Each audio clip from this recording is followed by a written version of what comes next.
What's going on, guys? It's Joe with Hendo Daily, and today I wanted to do a quick little story time video with you all on my Buck 141 fixed blade. So this is a very simple design, skeletonized fixed blade made out of the 420 steel. Nothing too crazy, very basic nylon sheath with a plastic lining for the blade.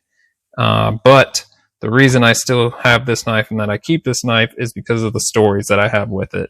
So I picked this up back in 2017 at the base exchange while I was stationed at Scott Air Force Base. And not long after that, I got picked up to be a part of a training exercise up in Washington State. And this was like a huge scale training exercise we worked with the Army, the Marines, a lot of foreign military as well. And with my job at the time, which was air transportation, we worked a lot with cargo. So I went up there essentially to work as to work in the cargo warehouse or wherever else they needed me.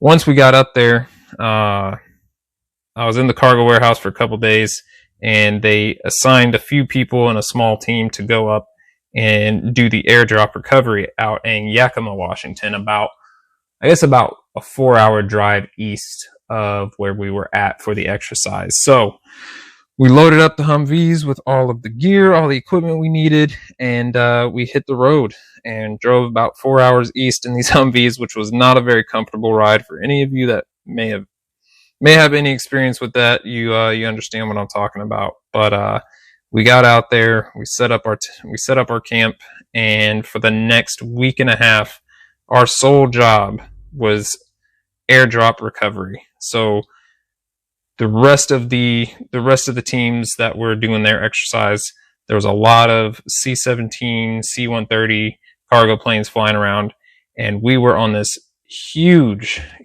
Army camp that was the drop zone for all of this training exercise. And we were out in the mountains, out in the hills in Yakima, Washington, just cruising in these Humvees all day long, waiting for an airdrop to come in, waiting for the call over the radio. And our job was just to go out, cut the cords, load the cargo up on one truck, and roll up the parachutes and throw them in another truck. And I bring this story up because this was the knife I brought with me. And once we would get the cargo and the parachutes, we basically had to go through and cut every cord off the cargo and separate the parachute from the cargo. And this thing right here cut through no less than 750 pieces of paracord.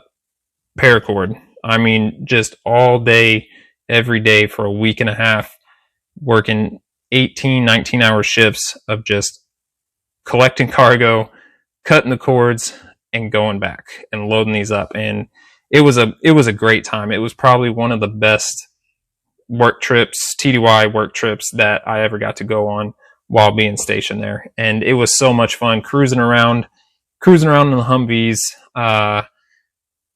doing just some ridiculous stuff, but having a lot of fun with this airdrop recovery. And I've got a few pictures that I can share with you all that I'll put in this video as well, of where we were at and kind of some of the stuff we were doing. But it was absolutely incredible out there. And this buck was on my side the whole time I was there.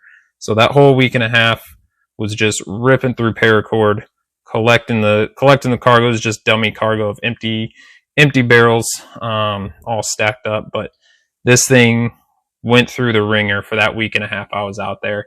And then the second week of the exercise, I was sent back to the base in Washington to work in the cargo warehouse, essentially working in the CDF yard, and CDF was the cargo deployment function. So we were in charge of collecting all the incoming cargo, getting all the outbound cargo out to where it was going, getting all the aircraft loaded up for the next round of airdrops, and just constant work, staying busy.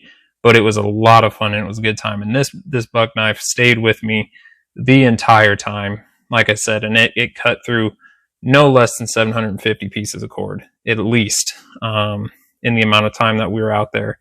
And then just shredded through old boxes, breaking down old cargo when I was back in the cargo warehouse, and just the whole time kept its edge, stayed sharp, ripped through what I needed to do. I think I sharpened this once, and it was after I got back from that trip that I sharpened it up, because at that point it was pretty beat down, and but it held up great. So that in itself is just a testament to Buck and their heat treat that they do on the 420, because this thing was tough. It never chipped, it never broke, it never really got dull. Even when I got back, I just had to touch it up a little bit, but you could tell it was beaten. It had been through some stuff. But just a real quick testament to Buck and how they make their knives, because this thing was an absolute tank, and just ripped through everything that I put it through while I was out there. So it was a really awesome time. We had a lot of fun, and I've kept this knife ever since, because that was really, that trip, that 2.5 week trip, was really the only time that I've carried this, outside of when I first got it and was carrying it on, my uniform out on the flight line at work. But outside of that trip, that was the most use it ever got. And it's been sitting in my box in the garage here ever since then. But this is one of those knives that anytime I look at it, anytime I get it out, I feel it, I grip it, I can just flash back immediately to being in Yakima, Washington again. And it was awesome. I definitely had a lot of fun out there, and definitely miss doing that kind of work now that I'm in a different job. But that's it, really. That is my quick story time on my Buck 141. So if y'all have any questions or anything like that, hit me up in the comments. But this is a great knife. I don't even know if they make this exact model anymore or not. I didn't even look that up before I did this video, but it was an awesome knife. Held up through a lot.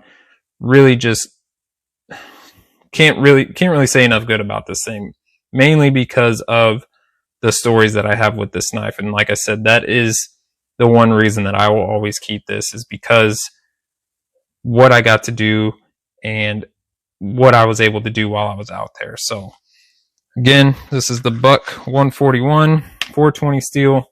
This is an awesome knife, but even better stories that come with it. So I hope y'all enjoyed this quick little story time video. I appreciate y'all for watching. If you do like this stuff, please like and subscribe. I'm putting out more videos every week, try to every day. But I appreciate y'all watching, and I will catch you in the next one.